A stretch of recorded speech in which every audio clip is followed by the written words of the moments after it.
Boa noite, pessoal. Sejam bem-vindos. É, Hoje nós vamos fazer uma atividade online com vocês, que vai ser a introdução e apresentação do nosso material didático, que é o material que nós utilizamos para poder fazer os eventos de extensão, tanto nas escolas quanto nos parques e nas colônias de férias. Meu nome é Pedro, eu sou o diretor de coleções biológicas e sou eu que vou fazer essa apresentação para vocês hoje. Qualquer dúvida, ao final da apresentação, só vocês perguntarem que a gente vai tirando as dúvidas de vocês.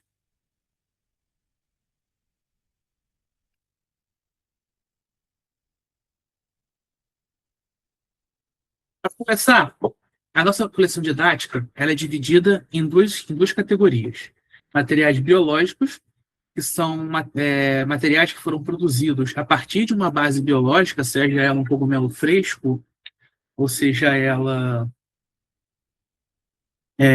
uma lâmina, um pedaço de fungo, micélio, basicamente qualquer coisa que seja um material biológico mesmo se enquadra nesta categoria. E a segunda categoria é de não biológico. Categoria de não biológico são os materiais que nós produzimos de forma lúdica, que não são necessariamente feitos como uma matéria-prima biológica. Na maioria dos casos vai ser biológico, porque papel, tecido são matérias biológicas, mas não são materiais fúngicos diretamente. Então, começando pela nossa categoria de materiais biológicos.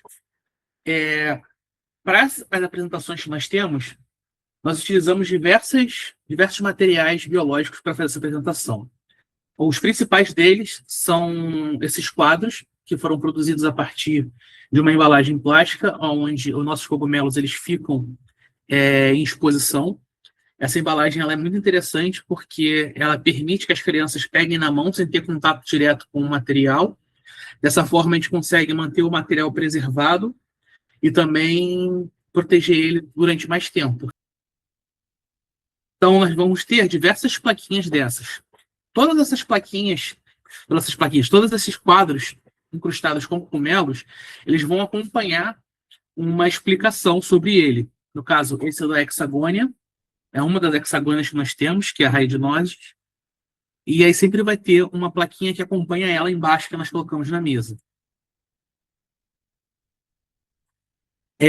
Às vezes nós temos outros tipos de materiais que complementam, por exemplo, no caso do cordíceps, nós temos esse cordíceps que foi comprado em lojas de produtos naturais, porque ele é uma espécie amplamente difundida como suplemento alimentar, como alimento. Então, é uma espécie que a gente tem muita facilidade de comprar em alguns mercados específicos. Então, nós levamos sempre, como eu falei, a nossa plaquinha que exibe ele para as pessoas poderem levar, e também nós costumamos levar para esses trabalhos essa embalagenzinha que nós compramos.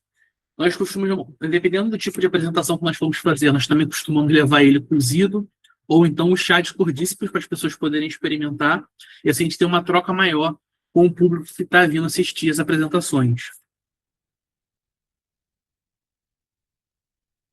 Falei, o cordíceps ele é uma espécie amplamente difundida na culinária chinesa, principalmente, na culinária asiática. Ele tem uma questão principal que a gente sempre gosta de pautar.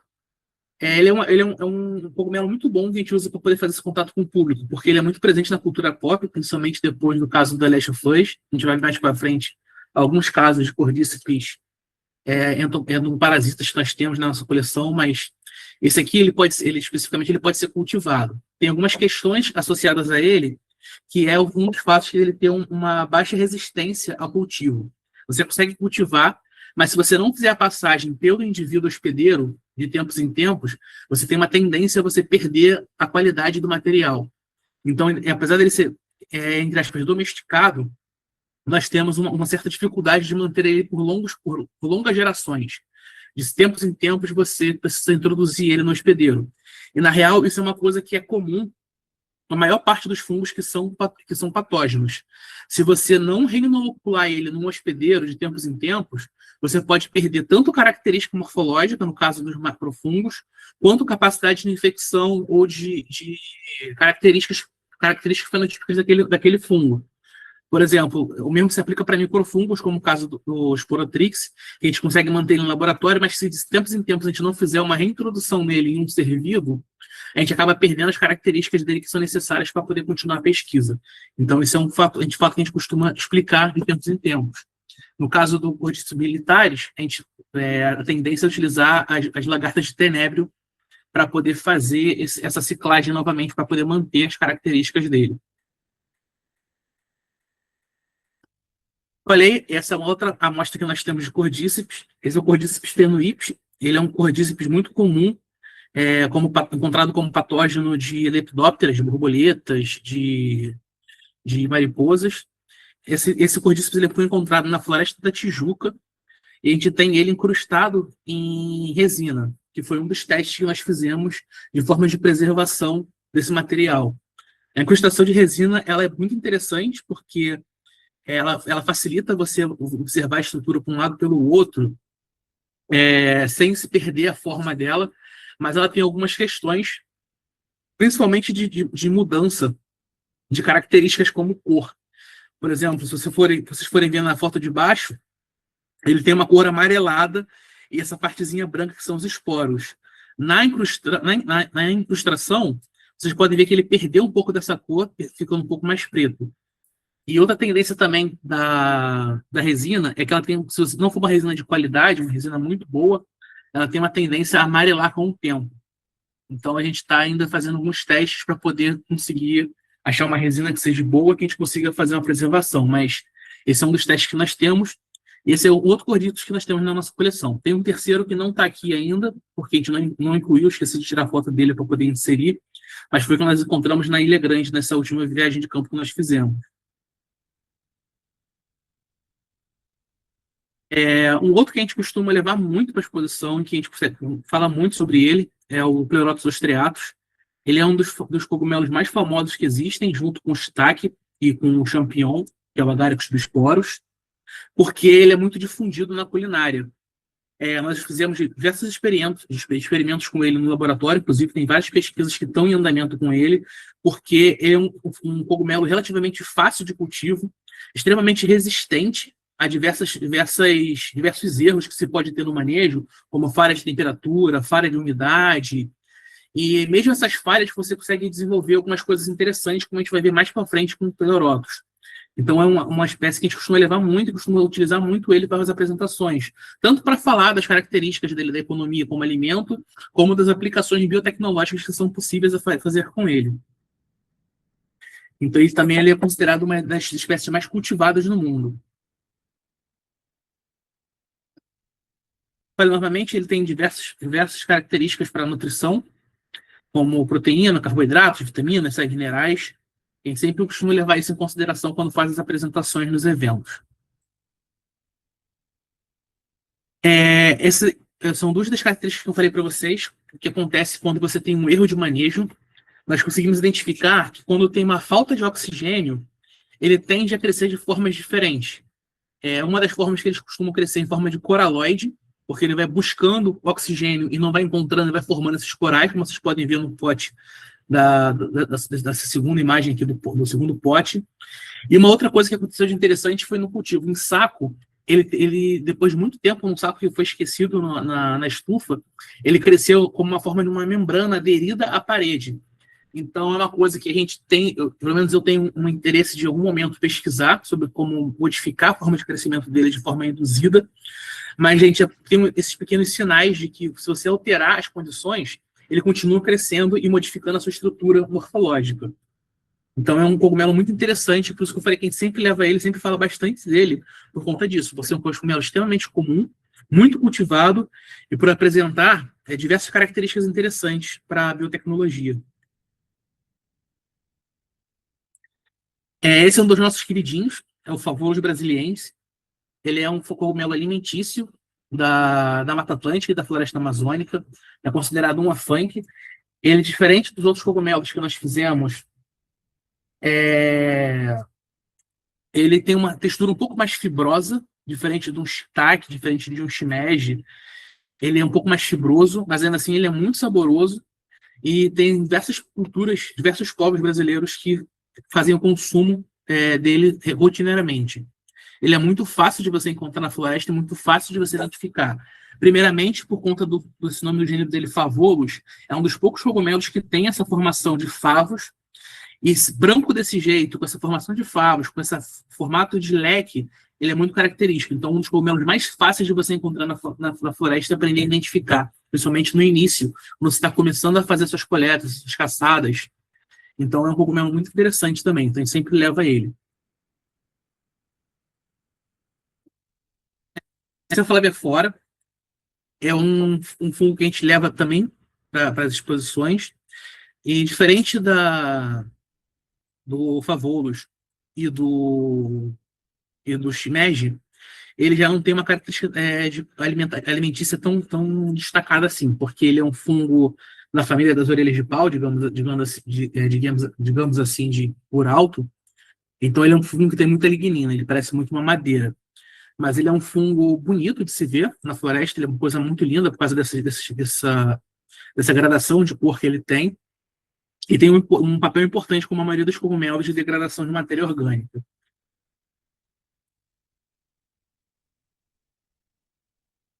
Agora nós chegamos na parte da família da Xilariácea. A Xilária é um cogumelo muito interessante, porque ela é um asconceto, e ela tem essa forma de meio que vai de coraloide à forma de falos, uma forma de dedo, que é muito interessante. Ele é um fungo que ele manteve uma característica primitiva em termos de estrutura morfológica, e mesmo com a sua estrutura primitiva, a gente consegue ver diversas formas que ela se apresenta, mas sempre seguindo esse padrão mais simplificado, menos derivado, como a gente costuma falar também.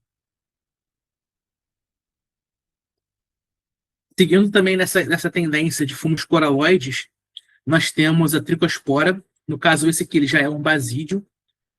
E ele também apresenta essa forma de coral, mas um pouco mais diferenciado da Xilária. Ele tem uma forma de coral mais em forma de leque. A Xilária ela tem uma tendência de formar coral também, mas ela tem uma formação um pouco mais sutil. Já diferente da tricospora, ela tem essa abertura que parece um leque com muitos galhos, com muitas galhos entre aspas, né, mas com muitas projeções diferentes. E é uma coisa muito, muito bonita de se olhar quando a gente vê na floresta. Ele costuma fazer um tapetão ao longo das trilhas, então é muito interessante quando a gente encontra ele. Parasola pelicate é um cogumelo que nós tentamos encostar em resina e não deu muito certo, porque ele era muito delicado, mas nós costumamos levar ele também para poder fazer as apresentações. É um fungo muito comum em jardim, muito comum em crescer em vaso de planta.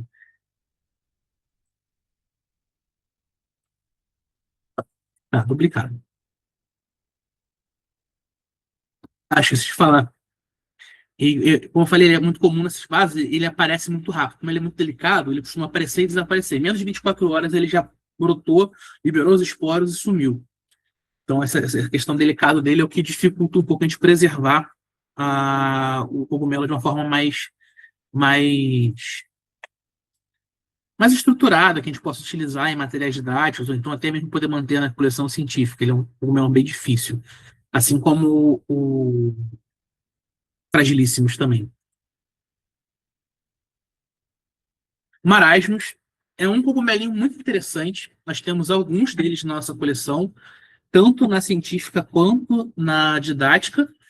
Ele é um cogumelo que muda muito de forma, tem ele de diversas cores, sempre tendo essa tendência de ser um cogumelo pequeno, de pequena dimensão, mas que muda de muitas cores. Nós temos o caso do Marasmus hematocelos, que ele é rosinha, nós temos o Marasmus solivantes, que é um pouco mais carnudo, alguns são alimentícios, outros podem servir para outras coisas. Tem o Marasmus Yanomamis, que é utilizado para poder fazer bolsas, que eles vão poder fazer um toque preto nas bolsas e nos cestos.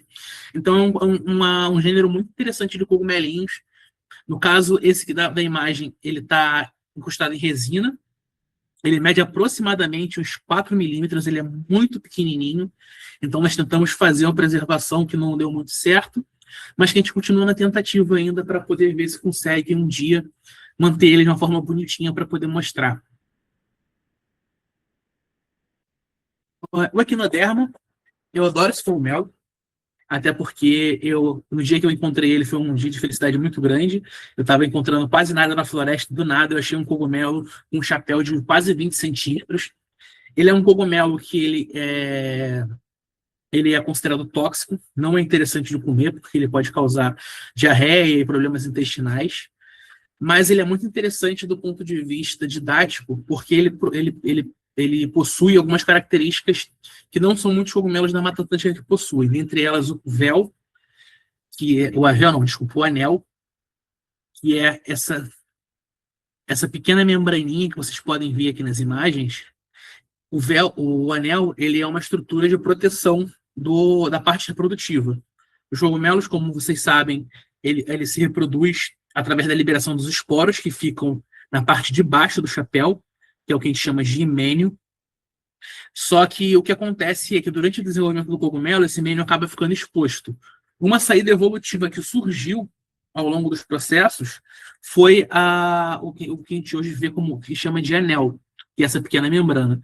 Então, esse cogumelo é muito interessante, porque, ele é um cogumelo grande, então sempre chama atenção de poder mostrar ele. Nós temos ele tanto em álcool como desidratado nas caixinhas. E ele é bom para você poder puxar esses assuntos, para vocês falarem sobre ele. É engraçado também porque existem uma classe de animais chamada Equinodermata, então pode fazer esse link para poder falar sobre taxonomia, sobre de onde vem a origem desses nomes, que o equino veio dessas escamas irregulares que eles têm na superfície. Então é um cogumelo muito interessante. Eu gosto bastante desse cogumelo. A Pycnoporus sanguíneos, esse é um cogumelo que, apesar do nome esquisito, todo mundo que é micólogo tem que saber na ponta da língua, porque é um dos cogumelos mais comuns e mais difundidos. Sempre quando as pessoas pensam em orelha de pau, 99% das pessoas vão estar falando de um Pycnoporus sanguíneos. Ele é um cogumelo que ele já mudou de classificação algumas vezes. Como alguns de vocês devem saber, a taxonomia de cogumelos é uma coisa que muda do dia para a noite. E a Pycnoporus sanguíneos é um desses cogumelos que era Tremetes, e depois foi para outros gêneros, até que agora se assentou em Pycnoporus. E ele é um cogumelo muito característico, principalmente por conta dessa cor. As pessoas têm o cogumelo, como ele costuma passar desapercebido, o Pycnoporus ele costuma chamar a atenção. Então, agora é Pycnoporus, já foi Tremetes, não é mais Tremetes.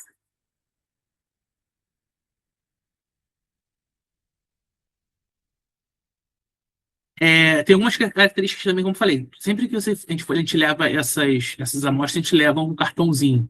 Tem algumas características dele que ele pode ser utilizado para fazer remoção de metais tóxicos na biorremediação. Ele tem uma produção de enzimas interessantes para a biotecnologia e apresenta também uma capacidade antifúngica. Então, sempre que a gente for apresentar, é interessante vocês, antes da apresentação física lá, dar uma olhada na mesa, dar uma lida nos cartões, que sempre tem umas curiosidadezinhas que a gente pode pegar para falar sobre os cogumelos que a gente está levando na apresentação. Ciatus, ou ninho de passarinho. É um cogumelinho muito bonitinho. Eu adoro encontrar ele na floresta. É um cogumelo que sempre que eu encontro eu fico feliz, porque ele tem essa carinha que é difícil de você ver como cogumelo. As pessoas não acreditam que isso é um cogumelo, mas isso é um cogumelo. Ele tem uma forma morfológica totalmente diferente de tudo que a gente já viu. Inclusive, mais para frente, eu vou mostrar umas placas que nós temos de demonstração sobre morfologia de fungos. Mas ele é muito interessante por conta disso. Ele parece que tem literalmente ovinhos dentro de um ninho. Então, o meu sonho é um dia conseguir fazer um time-lapse dele abrindo, que vai ser a coisa mais linda do mundo. Mas isso vai ficar no campo das ideias até um dia.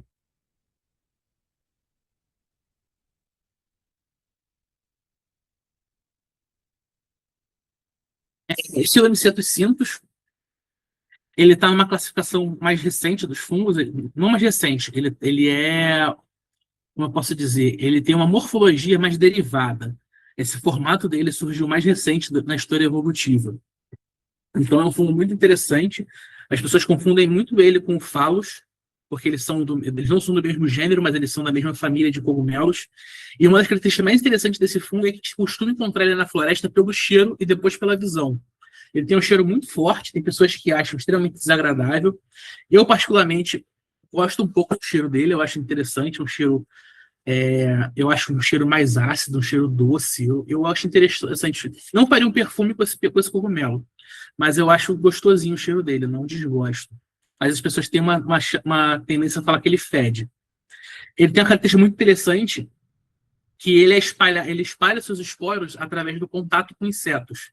Então ele emite esse odor forte, e aqui na parte de cima, que a gente chama de gleba, esqueci agora o nome, ele mantém os esporos aderidos numa substância pegajosa.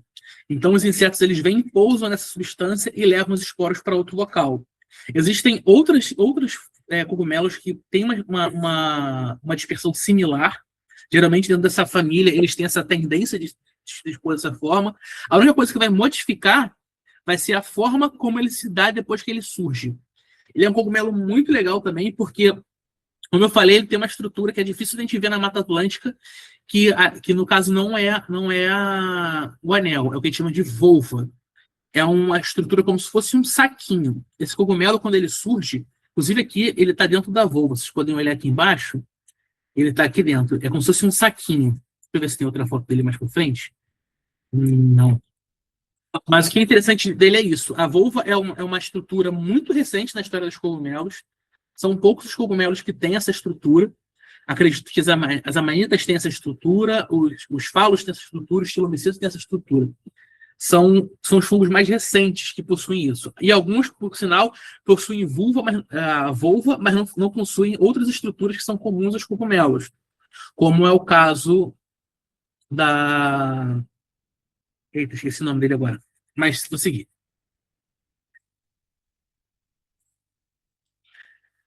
Como eu falei, mais um marasmo. Eu tinha que ter puxado esse slide mais para perto. Esse aqui é outro marasmozinho. Esse aqui é muito maior do que aquele. É o Cladophyllus. Ele é muito bonitinho. E a gente também tem ele na nossa coleção. Tem alguns outros marasmos na nossa coleção também. O da Manciella. Esse é um dos meus fungos favoritos também. Ele é extremamente delicioso. Existem duas espécies conhecidas por questão de sabor, que é a Domanciella cubensis e Canari. Elas foram separadas recentemente por taxonomia molecular. Mas ele é um fungo que é muito simples de você identificar. Ele possui essas pequenas manchinhas na parte de cima, como se fossem umas pequenas verruguinhas. O himênio dele é muito característico por essa divisão bem marcada das lamelas e umas lamélulas bem presentes aqui entre as lamelas. E ele tem um sabor muito gostoso. As pessoas falam que ele tem um sabor próximo de coco. Eu acho que ele tem um sabor que lembra mais leite de coco em alguns cogumelos e outros um pouco mais de bala de coco. Não do coco propriamente dito, mas ele é muito saboroso. E nós temos algumas versões dele. Nós temos um desidratado, que nós fizemos recentemente, da última coleta que eu fiz. E nós temos eles em frascos de álcool guardado. Os que nós temos lá são bem pequenininhos. Então está aqui dentro desses frasquinhos. Mas ele é um cogumelo que ele fica bem carnoso, bem grande. Na última trabalho que nós fizemos em Botafogo, nós encontramos uma árvore linda que estava cheio desse cogumelo de cima até embaixo. E a gente olhava contra a luz, ele estava esporulando, a gente conseguia ver aquela névoa de esporo sendo espalhada pela região. Cara, é a coisa mais linda do mundo. Leucocoprinos é um gênero bem grande dentro dos cogumelos. Ele é muito comum crescer em terra, então ele costuma ter uma estipe central que tem a base que se faz de reta rabobosa. É um cogumelo que tem anel e que ele não é comestível, ele é tóxico. E o leucocoprinos você vai ter de várias cores, geralmente tendendo de branco a amarelo, de vários formatos, várias texturas de pilho diferentes.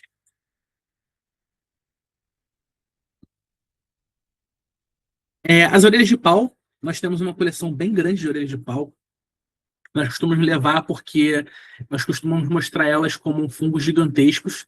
Nós temos, essa da imagem, nós temos aí uma Hexagonia paperácea,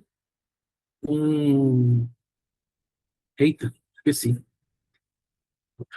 O Ganoderma, que é um gênero que tem algumas espécies que são medicinais. Então é muito interessante essa coleção de orelhas de pau que nós temos lá. Aqui tem só alguns exemplares, nós temos outros bem maiores, inclusive nós temos um lá que mede aproximadamente 30 centímetros, de diâmetro, ele é bem grande. E uma característica também é que eles são bem perenes. Bem, para além dessas amostras que eu acabei de apresentar, que nós utilizamos para poder falar sobre biodiversidade, nós temos algumas amostras de exibição que são para falar sobre interações ou de alguns fatos curiosos, como no caso desse cogumelo que a gente encontrou na Floresta da Tijuca também. Por que ele é interessante? Porque nele nós conseguimos ver dois fungos, no caso, um penicillium e um favulus, e uma relação de decomposição de um decompositor. Então, a gente sempre usa essa amostra para poder falar que todo cogumelo é um fungo, mas nem todo fungo é um cogumelo. Então, aí está presente essa escultura linda, que é um fungo comendo outro fungo. No caso, um mofo comendo um cogumelo. Eu acho sensacional. No dia que nós encontramos essa amostra, eu falei, cara, isso vai virar um material didático, porque isso é extremamente interessante para poder ser exibido. A outra questão é sobre a diversidade. Como eu falei, existem características que nós chamamos basais e características que nós chamamos derivadas. As derivadas são aquelas que surgiram por último na evolução, todo o processo evolutivo. E as mais basais são aquelas que surgiram mais na base da taxonomia, aquelas que são mais antigas. Então, aqui nós temos esse quadro que a gente mostra sobre isso, sobre a evolução dos formatos do cogumelo ao longo das gerações. Isso não quer dizer que um é mais evoluído do que o outro. Na biologia, nós sempre falamos que se duas espécies coexistem no mesmo espaço temporal, as duas têm o mesmo nível de evolução, porque as duas estão extremamente adaptadas a sobreviver naquele período temporal. Então, quando a gente fala de estrutura, a gente tem sempre que frisar isso, que basal e derivado é diferente de mais evoluído e menos evoluído. E esse quadro é um quadro também que eu amo. Ele mostra a grande variedade de tipos de cogumelo, sem levar em consideração questão temporal. Aqui a gente consegue ver um formato coraloide, um formato agaricalis, um formato flabiolado, um formato de ninho de passarinho, que eu não vou lembrar o nome disso agora, um formato de botão e um formato de orelha. Alguns são comestíveis, outros não são comestíveis, mas é interessante a gente olhar como eles são ricos em termos de diversidade de formas.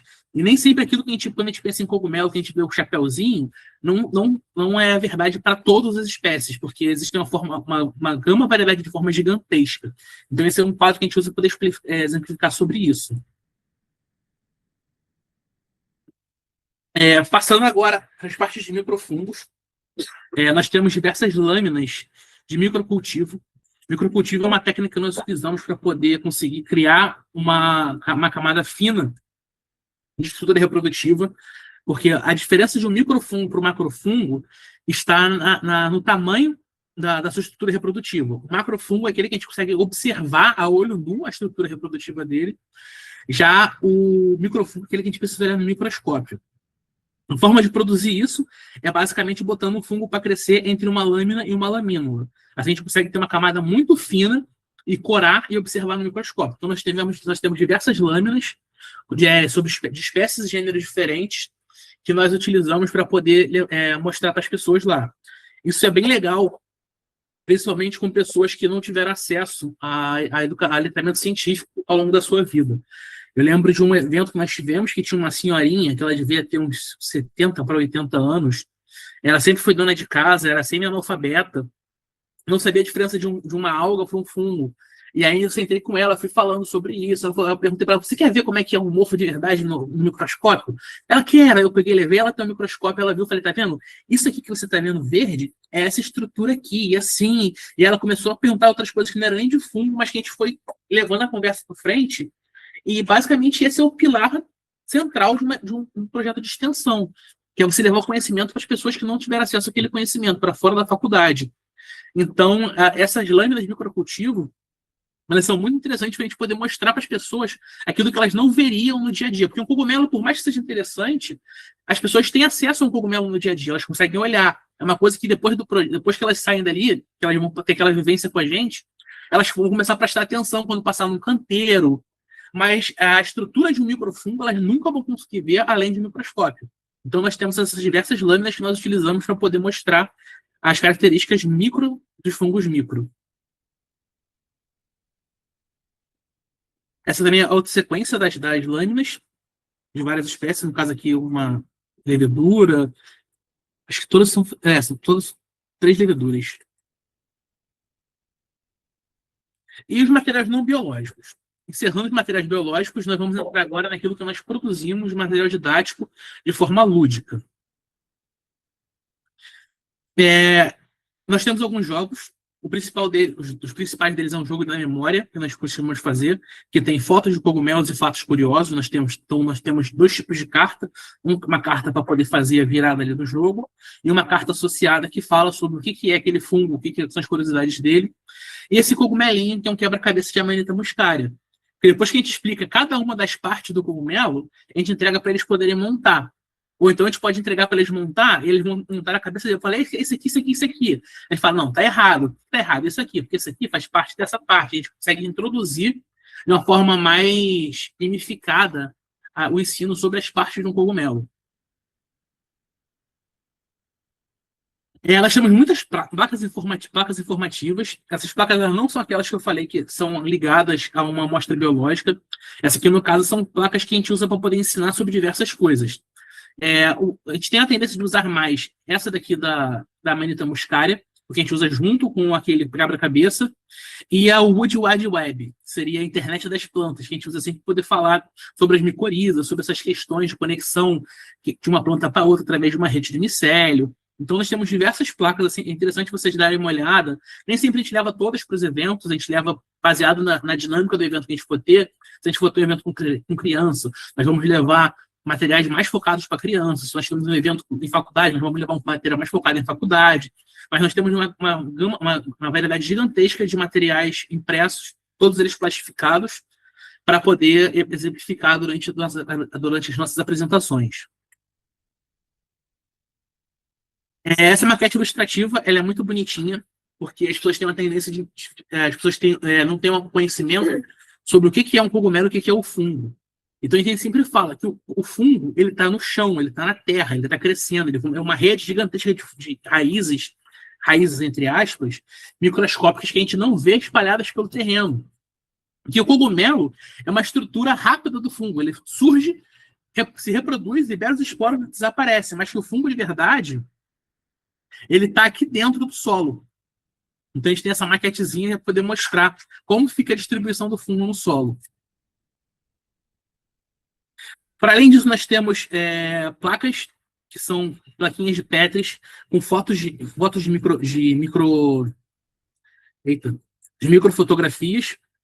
Basicamente, a gente usa elas também como uma forma didática de mostrar, porque às vezes tem um microscópio, 2 microscópios para 30, 40 pessoas. Então, a gente deixa as pessoas ficarem mais livres para poder utilizar o microscópio e olharem conforme elas querem, com mais calma, enquanto a gente vai explicando para a maioria delas o que elas vão visualizar. No caso aqui, nós temos uma plaquinha de Saccharomyces cerevisiae, uma plaquinha de estílago, uma plaquinha de Porotrix, penicílios, aspergilos. Então, a gente consegue usar isso como se fosse aqui. Ó, você vai ver isso aqui. E é interessante que ela fica nessa plaquinha de Petri, então dá uma pegada mais de ciência, as pessoas têm um pouco mais de interesse de ficar olhando elas. Nós temos um material de microscopia que a gente usa também para poder fazer algumas atividades, principalmente quando a gente vai fazer com criança, a gente gosta de deixar elas montarem as suas lâminas. Então, a gente sempre vai levar um fungo, por exemplo, Saccharomyces cerevisiae, que é o fermento do pão que elas vão comer, um fermento do bolo. Então, a gente vai levar esse fermento para falar, tá vendo isso aqui? Quantas bolinhas você acha que vai ter aqui? Ela, não, tem uma bolinha, tio. Fala, então, mas aqui dentro, na real, você vai ter milhares de bolinhas que são as leveduras. Aí a gente deixa elas prepararem as lâminas com as lâminas delas e elas olharem no microscópio. Então, é bem legal. Para além disso, nós temos uma lupa, que ela é uma lupa com telinha. A gente normalmente usa ela para mostrar os microporos. A gente deixa sempre um picnoporos ou então alguma outra poliporácea debaixo dela para as crianças poderem ver o que a gente está falando, sobre o que é uma lamela e o que é um poro. Então, a gente sempre vai deixar ela posicionada ali e as crianças podem brincar, podem mexer, elas podem pegar outras placas e botar lá para poder olhar, outros cogumelos. A gente sempre leva vários cogumelos desidratados para elas poderem pegar e ficarem olhando ali na lupa. Bem interessante. E, para além disso, a gente também tem o crachá dos pequenos cientistas. A gente sempre tem essa brincadeira com as crianças, que a gente fala que a partir de agora elas também são cientistas e dão esse crachazinho para elas poderem ficar lá durante o evento.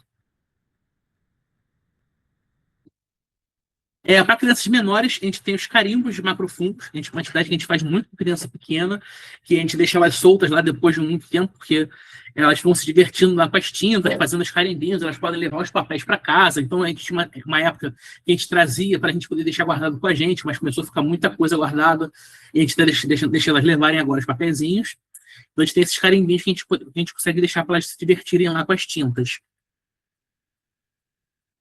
Nós temos os banners também, são banners educativos e explicativos sobre, por exemplo, as formas que o fungo estão presentes na nossa alimentação, tipos diferentes de fungos parasitas.